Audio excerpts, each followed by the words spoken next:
Welcome to Kent Hance, the best storyteller in Texas. And hello to a lot of our new listeners. I was looking at the download stats, Chancellor, and we have a lot of new people that are just discovering this podcast, and they're listening to the current episode, and then they're going back and listening to a lot of the past episodes, a lot of the interviews, including the ones with former Governor Rick Perry, Dr. Ben Carson, Ed Whitaker. There's a lot of great stuff, and people are discovering it right now. So I'd like to say a big welcome to you guys. Make sure you check back every Monday for a brand new episode.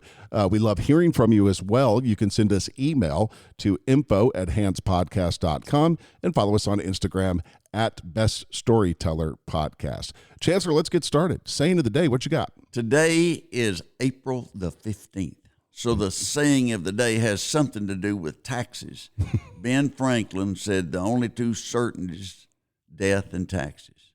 And we've all heard that forever, and he's exactly right. There may be some others that are kind of certain. But one other saying I want to use today, John Maynard Keynes, who was a very liberal economist, he said that power to tax is the power to destroy. And even he, as liberal as he was, wanted more taxes because the government would spend more.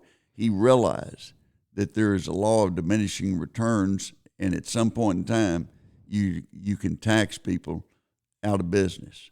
And I think those are two good sayings. California is a good example. Yep. Right now. There's a survey came out about where you get taxed the most, and New York was the number one. And that in New York, almost 16% of everything you earn is taxed one way or the other, whether it's property tax, sales tax, income tax. And the least tax was Alaska. And that's because they don't even have a sales tax or an income tax. Texas, by the way, was number 6. California was 13th from the bottom. They were one of the worst. Just for clarification, you said New York is 16 or 60? There's 16% okay. of everything that you earn. And they've got a lot of people pay no income taxes in New York and also in California. I wrote down some figures that the last year where we had complete returns was 2021, and the top 1% of earners pay 42% of all the income tax. There's always some liberal group saying, well, rich people don't pay any taxes. That's not true. If you take the top 5%, they pay 62% of all the taxes. Top 10%, 73%. And if you take the top 25% of the people in the nation, they pay 88.5% of all the taxes. The bottom 50% cumulative only pay 2%. So what's happened to pass a tax bill, they've moved it up where you don't pay any taxes. And the income level now is in the high 40s, and that, that they'll get refunds back. I'm always amazed, and I'll have people talk about how much the government going to give you back. My old friend Byron Chappell, he one time told me, he said, a tax cut, when I carried President Reagan's tax cut, he said, that just means the government's not going to steal as much from you. You always knew where he stood.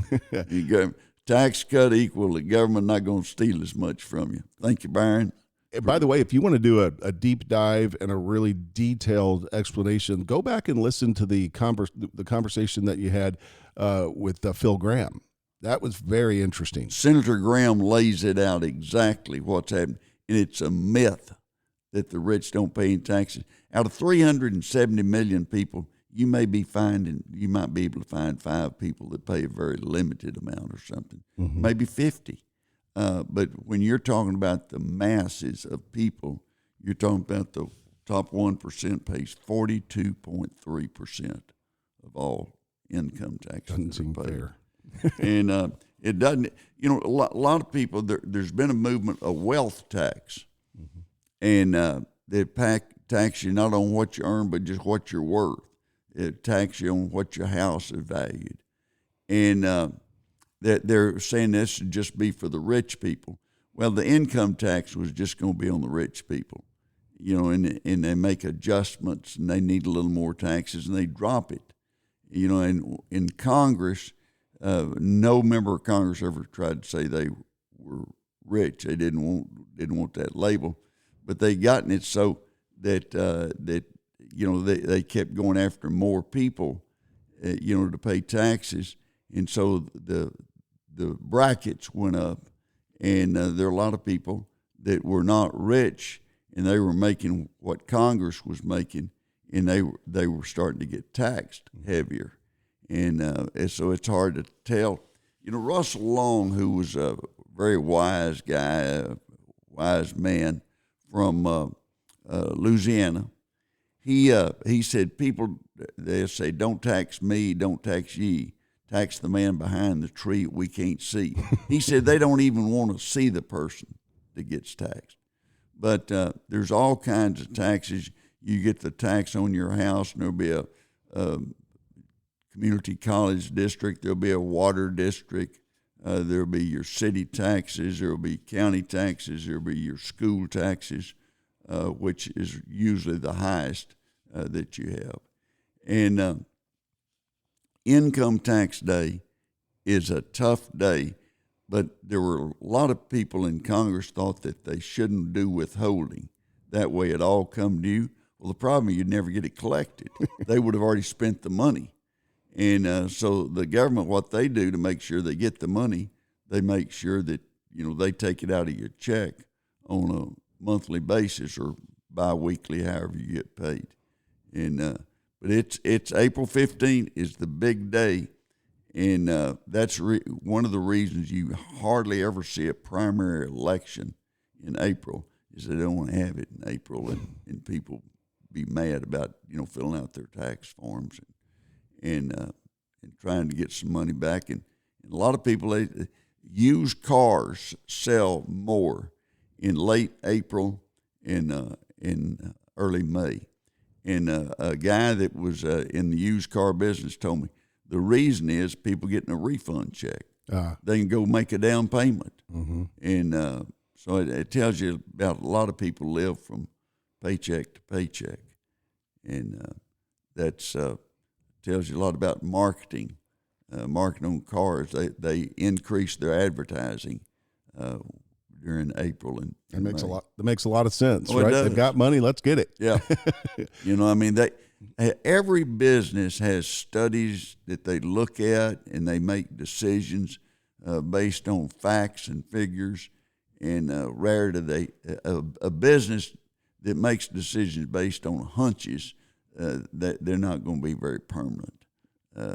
You got to make decisions based on facts. And right now, in today's day and age, you can make decisions on data because there's a lot of data out there. A lot of data out there. You got to make sure it's correct. But you got a lot of data out there, and you got a lot from census and certain people, and you can see what appeals to people and what they're looking forward to seeing. This week, today's income tax day. Last week, O.J. Simpson died, and had a lot of name ID. Nicole Simpson was murdered on June the 12th, 1994.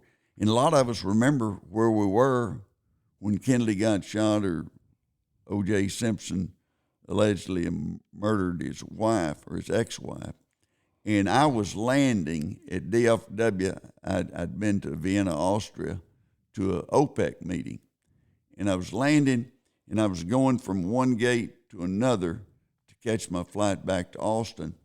And there was a bar and restaurant there in the airport, and people were crowded around the TVs. And I thought, somebody must have gotten shot or something, Mm-hmm. And I said, what's everybody? He said, O.J. Simpson, just murdered his wife this morning. And, and of course the jury found him not guilty, and you got to abide by a jury decision. But I think most people felt like that, he probably did it. He said he was going to spend time looking for the person who did it, but he didn't spend a lot of time on that. And he didn't pay his civil settlement either. Didn't pay. Ron Goldman's dad sued him and at the time O.J. Simpson died, it was worth over $100 million because the interest had built up on it and everything. And that was there was a if you didn't believe there was a racial divide in certain areas, that made you look at it and see. And I think there were a lot of people that felt like they had not been treated correctly by the police over the years. And this was a case where, somebody got off that they felt like, well, law of averages, we need to have somebody on our side. It's like the Rodney King episode played into the O.J. acquittal. Oh, it did. And there's no question about that. The Ford Motor Company that day recalled 22,000 Broncos. And it wasn't, they didn't know that O.J. Simpson died. And the reason that's important, because Al Cowlings, his best friend, was driving a white Bronco, and O.J. was in it, and they were thinking he was going to commit suicide. And they had police cars following him. And it wasn't a high-speed chase. It was doing about 30 miles an hour. And somebody said they were going to make a movie about it at the time. And one of the, Jay Leno or somebody said that the slow white Bronco would be played by John Elway, but there were a lot of things, a lot of jokes, a lot of speculation, but a couple of people got killed, and that's sad, and it was not a good time for the country. Boy, talking about stories that captivate a country, though, that story, just everybody was watching back in the late 90s. Insane. Everybody was watching. See, Senator A.M. Aiken from Paris, Texas told me that if it's a subject, if the bill's a subject where everybody has an opinion, you can get beat over it. Mm-hmm. And the bill that came up over the Sharpstown bank deal about banking insurance, it was complicated, but still a lot of people got beat because of how they voted on that bill. But he told me... Can you refresh our listeners' memory? There was a big scandal in 1970s, early 70s, and a bill passed that would allow banks to get extra insurance for their accounts at the state level. Also, you'd have the FDIC bank assurance. And a lot of members of the legislature got stock, bought stock pretty cheap in the company that was doing it. And some of them sold it, some of them didn't. And there's some people got indicted and got convicted. And then there were some that didn't, but their name got caught up in it. And the result was that, Preston Smith's name was in it, and he got some stock and bought some stock and sold it and made some profit on it, but he vetoed the bill. So they couldn't, say anything to him. He thought it was a bad bill. And it was other people that it was just a time they wanted to change. Mm-hmm. And it wasn't that they understood, but these people, a couple of them got stock for nothing and then passed the bill. That's pretty easy to understand. And so, a bunch of people got beat, had a huge turnover in the legislature. Now, but Senator Aiken told me that's complicated and it got to be really big. But most bills are too complicated for someone to run against you and be able to explain it. But Senator Aiken said, if you have a bill that has to do with stealing chickens or cattle rustling or marriage or something like that, he said, he can get you beat. Mm-hmm. And there was a bill one time that came up in the Senate, required you to get a judge to allow somebody to marry that was 14, and you had to get a judge to do that. And so it was to stop it, unless there were compelling reasons. And so a bunch of guys voted for it. It was more in line with what most people would think, that if you're going to go that far, you need to get a judge. And a bunch of them got beat over it because they had people run against them, said so-and-so voted for 14-year-olds to get married, and everybody went, oh, my God, And so, Senator Aiken, he served 40-something years from Paris and rewrote the education code several times, and was a great senator. But he always said if people really understand it and they'll get to talking about it and they have an opinion on it, and that's on the O.J. Simpson. The people in our office were all betting on whether he'd be found guilty or not.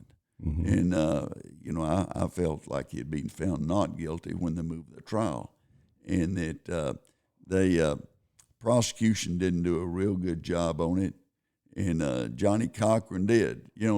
If it don't fit, you must acquit. And he was big on sayings like that and everything.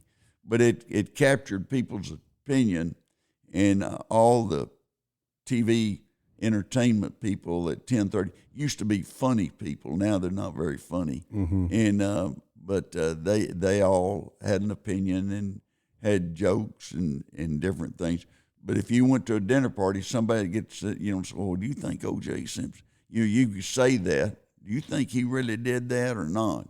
And you didn't have to talk after that. Everybody would get in and tell you their opinion. And I had a cab driver in Houston, and a guy named John Carter, and he had a theory on it that Simpson didn't do it, but he knew who did, and he wasn't going to tell because they were close to him. I've heard that one before. I can't remember. You remember the cab driver's name? John Carter. I just remember his name. Had the same name as a judge and now Congressman John Carter, who's a good friend of mine from Georgetown, and Texas Tech alum.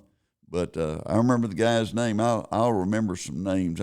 Trivia, I'm good. I don't know what that would help anybody. That's always impressive when people remember names. I try very hard to do it, but I'm always impressed when people. It's a very simple thing, but it shows they've been paying attention. Oh, it does, and people love to hear their name. And if you call them by the name, they think you're smarter.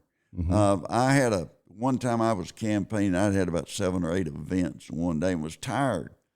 And I grabbed a guy's hand and shook it in Odessa, and I said, "Hi, I'm John Lee." Well, I was looking at his name tag. That's who he was. And he looked down and said, "No, it's me."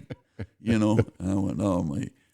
And I've told this before. I had a guy at the airport in DFW come up to me, and I knew him, but he wasn't where he was usually supposed to be, And I'm trying to think, and I said, "Where are you living now?" He said, "Same old place."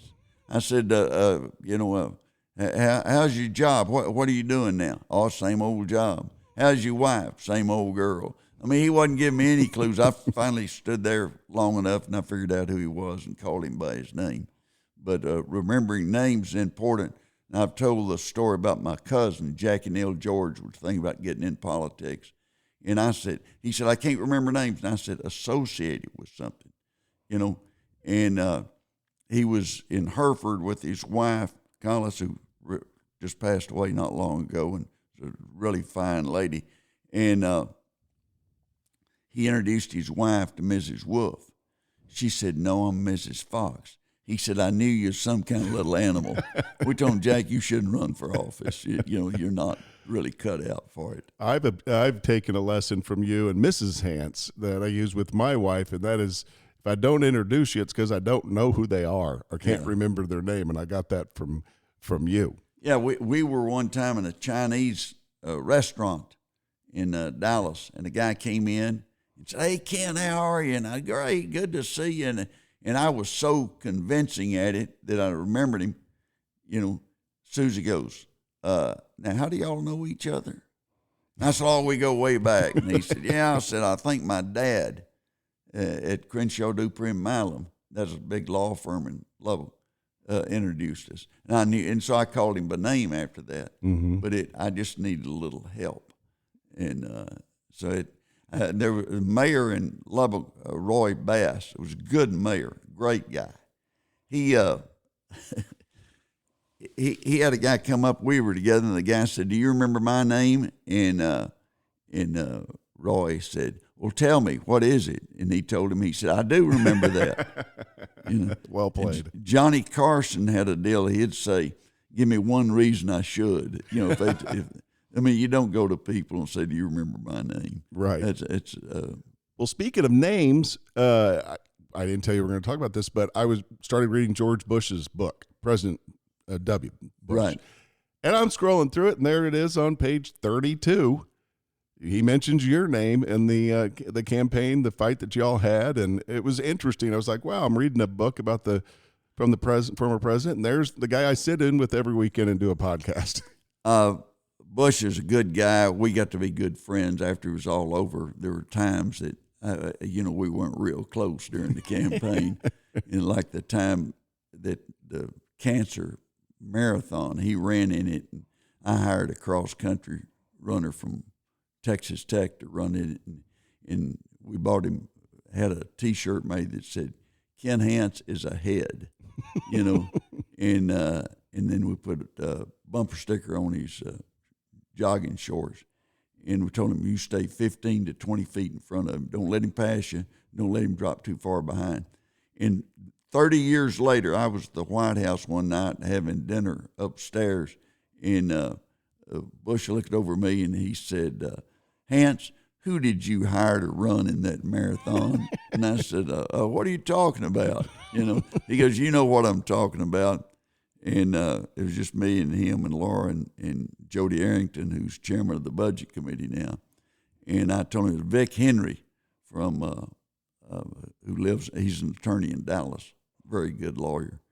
And he ran in the marathon for me. and it was pretty funny. Looking back on it, he got a good laugh out of it 30 years later. But he said, boy, that day he was so mad that, and he had slowed down. He said the only injury the entire marathon was your guy probably got a crick in his neck from looking back to see how far back Bush was. But he did say that you taught him the most valuable lesson when campaigning is don't let your opponent define you. And you did that to him, and he never forgot it.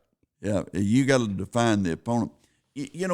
Trump did that in the Republican primary in 2016. He had nicknames for everybody, and he defined who they were with the nicknames.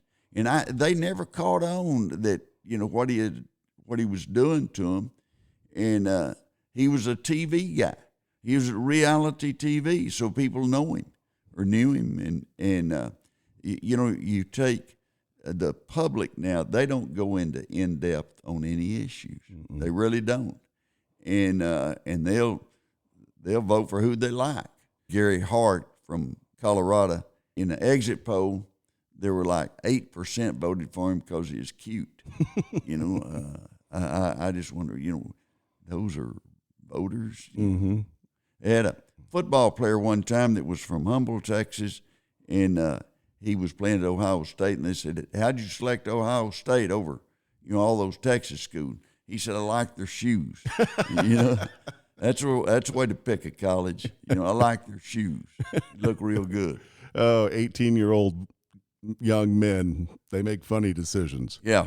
I saw a study this week, and they make the 18-year-old men the amount of groceries they might buy. But the study said, don't go grocery shopping when you're hungry. And they did study on that, and people will spend an average of $26 more if they're hungry when they go shopping. So eat your meal and go shopping immediately after that. Then you'll just pick up things you need. Otherwise, if you're hungry, you'll say, Snickers look good, don't they? Yeah. We need to get, I hadn't had Snicker in a long time, and you'll load up on things that you don't need. I was looking at a poll in the presidential race, and I always look at those. And something that caught my eye, there was a new presidential poll came out, and 4% of the people liked Biden, and 4% of the people, same 4, liked Trump. Now, that's an unusual group. They liked them both. Yeah, I like him. I like him. And I want to go, where are those people? I want to go interview them. I'm curious too. That's like a person liking sweet tea and unsweet tea. Yeah. It doesn't make any sense. Because they're two completely different people. They're different people. They act different. They philosophically are miles apart. And but there's 4%. And I go back to the Bob Knight poll. We did a poll at Texas Tech one time, and I asked about Bob Knight, whether they liked him or disliked him. There was no undecideds. Really? It was like 72% liked him, 28% didn't. So you didn't have any undecideds. A poll that doesn't have any undecideds, I'm always leery that would happen. I also find it funny that you're always leery of numbers that end up in Zero. You know, I mean, they'll say there are 1,250, you know, such and such. And I tell them, you know, make an adjustment on that. Say 1,256. More believable. Something, it is more believable. Right. And also been on tax day. There was a tax study group. It says in a person's lifetime in the United States, they'll pay an average of $525,000 in taxes. Some of that's sales tax, some of property tax. It's a lot of taxes. That's the average. So a lot of people are going to be paying a lot more than that. Oh, one last thing on the eclipse. There was a library in New Jersey that gave out free eclipse glasses, and they were counterfeit, and they didn't meet the standards. And so in a few years, there'll be a lot of blind people in that area, I guess. They said they found out 4 hours beforehand. They notified everybody got a free pair. Well, how are you going to notify everybody got a free pair of glasses? Right. I think they were already preparing for their defense. And we sent out notice, don't use those glasses. I was in Lubbock, and it wasn't as profound there as it was in Central Texas. But it was clear. You could see it, and with the glasses, you just watch as it moves over, and it covered all the sun except about an eighth. It had a sliver there that it did not. Well, I got my eclipse glasses from Hant Scarborough. They were sitting there on the reception desk when I came in. I was like, I need a pair of those. So thank you. Yeah, I was glad to do it. We didn't get them from the library in New Jersey, so I want to make sure that's they worked. I love the library. It's free books. No reason to go buy them. You get a free library card, and the other day there was some place, and it may have been Austin. Some guy got shot in a bar called the Library. Oh, on 6th Street. Yeah, and I had a friend, Ron Seiler, old Searchlight.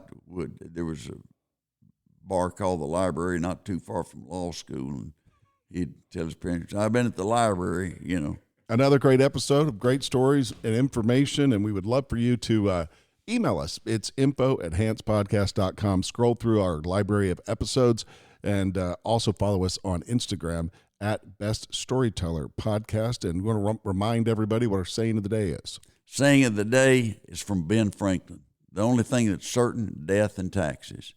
And the other saying of the day that I used, John Maynard Keynes, who was a very liberal economist, said the power to tax is the power to destroy.